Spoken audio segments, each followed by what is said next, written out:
Bienvenue à tous, quel plaisir de vous retrouver pour ce nouveau journal du foot. Avec nous notre consultant depuis Paris, Emmanuel Petit. Emmanuel, bonsoir. Bonsoir Valérie, bonsoir Lise, bonsoir à tous. Merci à vous d'être là aujourd'hui. Et puis Lise Barenbaum, la charmante Lise qui est avec moi en plateau aujourd'hui. Nous avons feuilleté la presse ensemble. Alors surtout restez avec nous car nous avons un très joli programme à vivre aujourd'hui.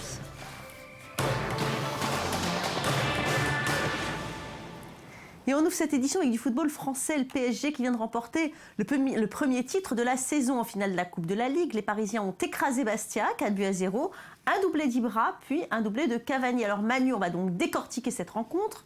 Qu'avez-vous pensé du résultat? Est-ce que c'est mérité pour le Paris Saint-Germain? Oui, bien sûr que c'est mérité. Déjà avant le match, à 11 contre 11, c'était extrêmement compliqué pour les Bastiais. C'est un petit peu Goliath contre David. Puis en plus, il y a eu un fait de jeu qui a plié définitivement ce match. Non seulement un penalty et l'ouverture du score par Ibrahimovic, mais l'expulsion qui a suivi de Squillaci, donc la double peine. Donc effectivement, ça a été un match extrêmement facile avant la confrontation contre Barça. Donc c'est non seulement le premier titre, le début des moissons, mais en plus une soirée très tranquille pour les Parisiens. Alors justement, ça leur convient, hein, cette Coupe de la Ligue au Paris Saint-Germain. C'est quand même la 5e fois qu'ils la remportent. Hein. C'est la 5e fois, c'est celle qui arrive toujours la première dans la saison, donc c'est probablement celle la moins intéressante entre guillemets pour un club, mais c'est vrai que c'est très réconfortant pour les joueurs, ça amène une dynamique et comme on dit, hein, l'appétit vient souvent en mangeant, donc pourquoi pas rêver contre le Barça très rapidement. Justement, hein, c'est vraiment une victoire qui tombe bien, juste avant la rencontre de mercredi, vous venez de le dire, contre le Barça, mais le Barça, c'est pas Bastia, il va falloir faire attention quand même. Hein. Bah, le Barça, c'est pas Bastia, c'est pas Saint-Etienne, puis c'est pas les équipes de Ligue 1. Mais bon, c'est vrai que, regardez, à chaque fois que le Barça a rencontré le Paris Saint-Germain, ils ont eu beaucoup de peine également. Donc, il y aura quand même beaucoup d'absents côté parisien, notamment au milieu de terrain. On parle également d'Ibrahimovic, hein, qui sera absent, mais Verratti sera absent. Mota, une grosse incertitude. David Luiz également. Donc, face au Barça, déjà, il faut avoir un effectif quasiment fourni avec très peu de blessés. Là, c'est pas le cas. Il y aura des suspendus, donc ça risque d'être compliqué. Malgré tout, je pense que le Paris Saint-Germain a suffisamment de qualité poste pour poste pour essayer d'embêter également les Barcelonais. Alors Lise, sur le terrain, c'était véritablement une vraie fête, mais l'avant-match ne s'est pas déroulé dans les meilleures conditions. Que s'est-il passé? Alors en fait, il y a eu des échauffourées entre fans de Bastia et des CRS dans le quartier des Halles à Paris. Les supporters corses sont venus en masse dans la capitale et ces incidents ont fait pas moins de 15 blessés, dont 2 blessés sérieux. Alors les supporters étaient venus dans la matinée pour boire un verre dans les bars du quartier et au moment de quitter les lieux, en fait, ils ont commencé à entonner des chants, à brandir des drapeaux corses et même à allumer des fumigènes et donc à provoquer les CRS. Vous pensez, Manu, qu'il fallait s'y attendre à ce genre justement d'échauffourées comme ça des supporters corses? Non, vous savez, moi j'habite pas très loin où sont passés les échauffourées justement et je les ai croisés dans la matinée, plusieurs supporters, ils étaient pacifiques, installés sur les terrasses en train de boire des verres, donc jusque-là rien d'anormal. Et puis après ça a un petit peu dégénéré. Encore une fois, quand je vois le burn-out qui pèse sur les forces de police françaises avec le plan Vigipirate qui a été quand même très important depuis quelques mois, c'est la bêtise humaine encore une fois à frapper. Donc ils viennent faire la fête, célébrer le Bastia qui est en finale Coupe de la Ligue et au final on se rend compte on arrive à se foutre des tartes et des coups de poing avec des CRS. Donc je ne vois pas vraiment l'utilité. Encore une fois, la bêtise Imez a encore sorti gagnante de cette histoire. Oui, ce sont des dérives. Alors Lise, à Bastia, en plus de la défaite, on a vraiment du mal à digérer cette finale de la Coupe de la Ligue. Oui, et ce qui énerve les Corses, en fait, c'est Frédéric Thiriez, le président de la Ligue de football professionnel, qui a décidé de ne pas saluer les joueurs des 2 équipes samedi soir, par peur de déclencher des incidents dans le stade. Alors le président du Sporting de Bastia, Pierre-Marie Géronimi, était très énervé. Il a déclaré: ce qui s'est passé hier soir est intolérable, c'est inacceptable. Il a même dit: je vais peut-être en faire rire certains, mais hier Obama et Castro se sont serrés la main. Il a dit que Thiriez était raciste anti-corse. Il a même réclamé sa démission et on va écouter les propos de l'entraîneur de Bastia, Ghislain Printemps, qui lui aussi était très mécontent. Écoutez. Aujourd'hui, mes joueurs, je dis bien mes joueurs, on leur a manqué un grand respect. Et ça fait très mal. Par contre, mes joueurs, nos supporters, nos dirigeants, moi-même, demain matin, on va pouvoir se regarder dans une glace. Je ne pense pas que ce président-là, lui, il puisse se regarder devant une glace. Et je le dis, peu importe ce qu'il va en penser. C'est un scandale. Manu, vous ne trouvez pas qu'on en fait un petit peu trop quand même contre Frédéric Thiriez ? Quelque part, Valérie, il a manqué un petit peu à ses devoirs. Hein. C'est le président. Il y a un protocole avant la finale. Il ne s'est pas présenté sur la pelouse pour serrer la main des joueurs. Pourquoi, à votre avis ? Vous savez, moi, parce qu'il redoutait que sa venue sur le terrain puisse envenimer les choses et les débats. Donc, moi, je veux bien, mais quand on est responsable et quand on représente une institution, on se doit justement de répondre à ses obligations et à ses responsabilités. Il ne l'a pas fait. Donc, je peux comprendre la grande déception de l'entraîneur Ghislain Printemps, l'entraîneur Bastia. Je pense aussi que la désillusion que perdre 4-0 en finale a été aussi un choc. Je pense aussi que le pénalty et que la double peine, ils ont le sentiment quelque part d'être victimes à chaque fois d'une manipulation de la part des instances. Cette victimisation, au bout d'un moment, elle ne marche plus. Mais je comprends quelque part les Bastiais qui crient un petit peu au scandale concernant le protocole qui n'a pas été respecté. Et c'est la deuxième fois que le président Thiriez se défile quand même. En tous les cas, il a répondu sur les ondes de Radio France. Pourquoi je ne suis pas descendu sur le terrain ? Dans un souci d'apaisement, dit-il. Son seul objectif hier était que ce match se déroule dans une ambiance de fête. Or, il savait très bien, parce que son rôle est d'être informé, que dès l'instant où il descendrait sur la pelouse, eh bien, il y aurait eu des incidents et que ces incidents allaient entacher la fête et entacher le début du match par des choses tout à fait désagréables. Il s'est donc sacrifié, dit-il. Oui, on n'a pas la même notion de sacrifice, Valérie, mais en même temps, je me dis qu'il se défile là, sur ce protocole-là, comme il se défile sur le dossier qui oppose Canal+ avec la relation OM-PSG, notamment sur le cas Ibrahimovic. Allez, on va regarder ça tout de suite, mais pour l'instant...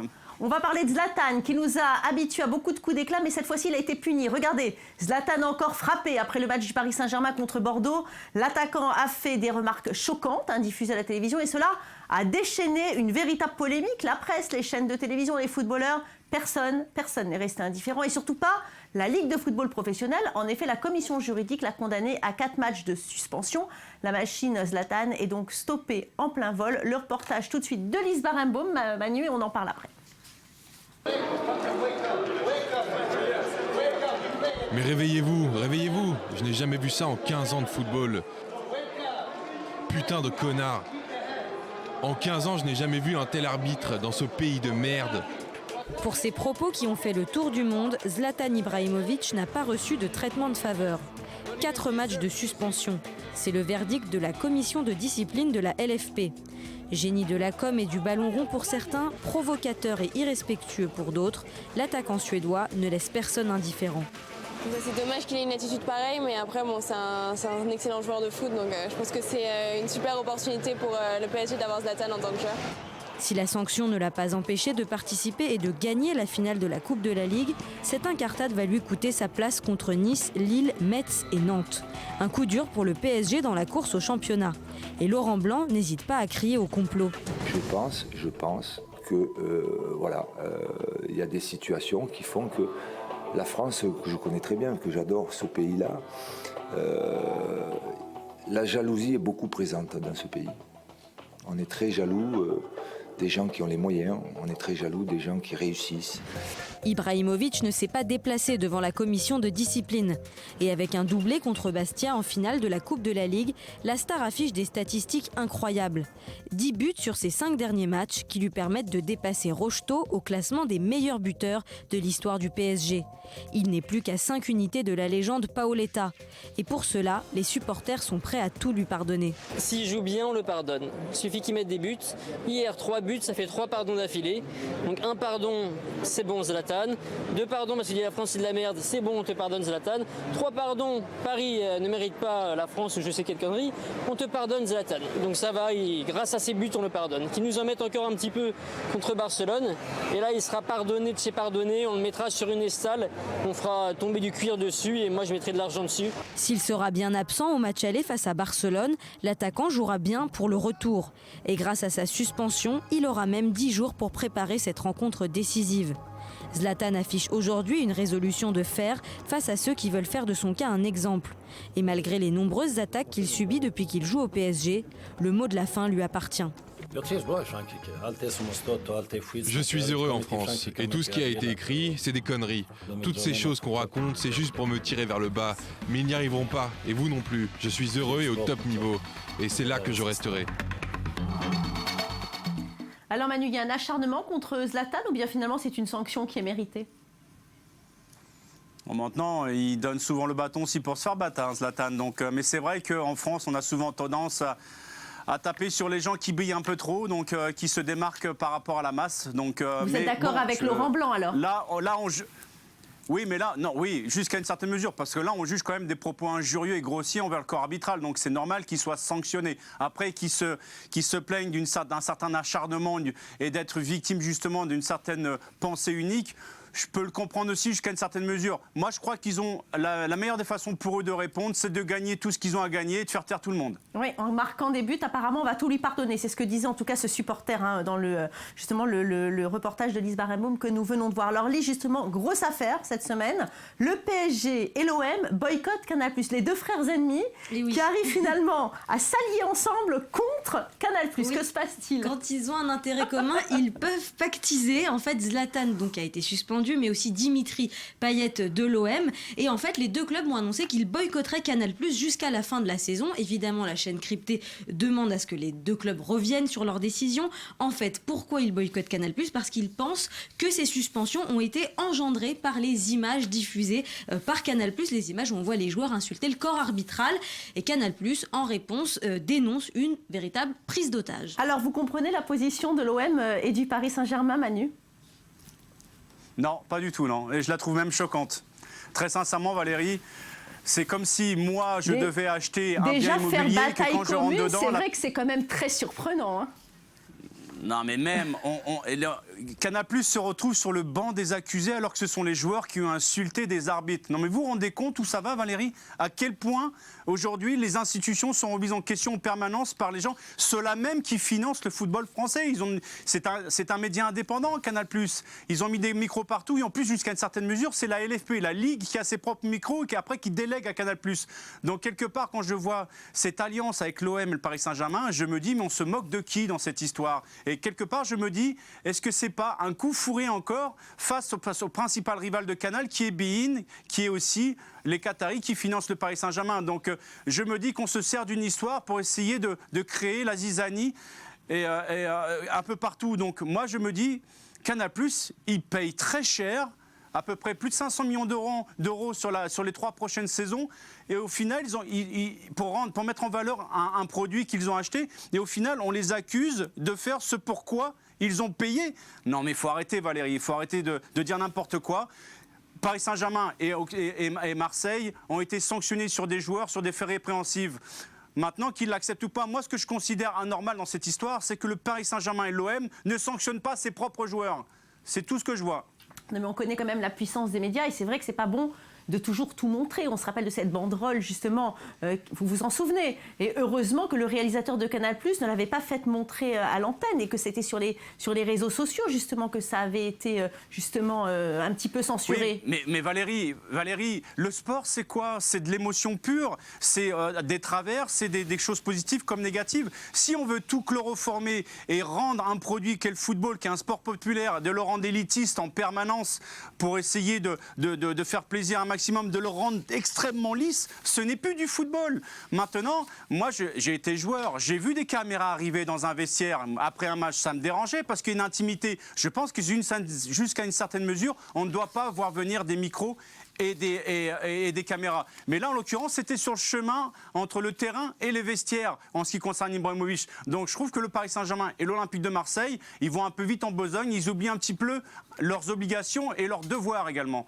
Allez, on va regarder tout de suite les résultats de ce championnat de France avec donc cette 32e journée de Ligue 1. Les matchs PSG, Metz et Lyon, Bastia ont été reportés à cause évidemment de la finale de la Coupe de la Ligue. Monaco a fait une entrée fracassante sur le podium avec une victoire 3-0 sur le terrain de Caen. Marseille perd 1-0 face à Bordeaux. Saint-Etienne met la pression sur les Phocéens grâce à sa victoire sur Nantes. Alors Manu, 2 défaites consécutives pour l'OM et ça c'est les dernières chances de titre qui s'échappent. Et puis maintenant, même la Ligue des Champions pour l'année prochaine en tout cas est en péril. il va falloir batailler ferme. Et je pense que le match qui se profile à domicile contre l'AS Monaco, je crois que c'est à 2 ou 3 journées de la fin, donc dans quelques matchs. Si on en reste là au niveau du classement, ça pourrait être justement la finale pour l'Olympique de Marseille et Monaco pour savoir de qui des deux aura la 3e place. À se méfier quand même de Saint-Etienne, qui est dans l'embuscade, qui est dans l'ombre, qui peut encore tirer son épingle du jeu.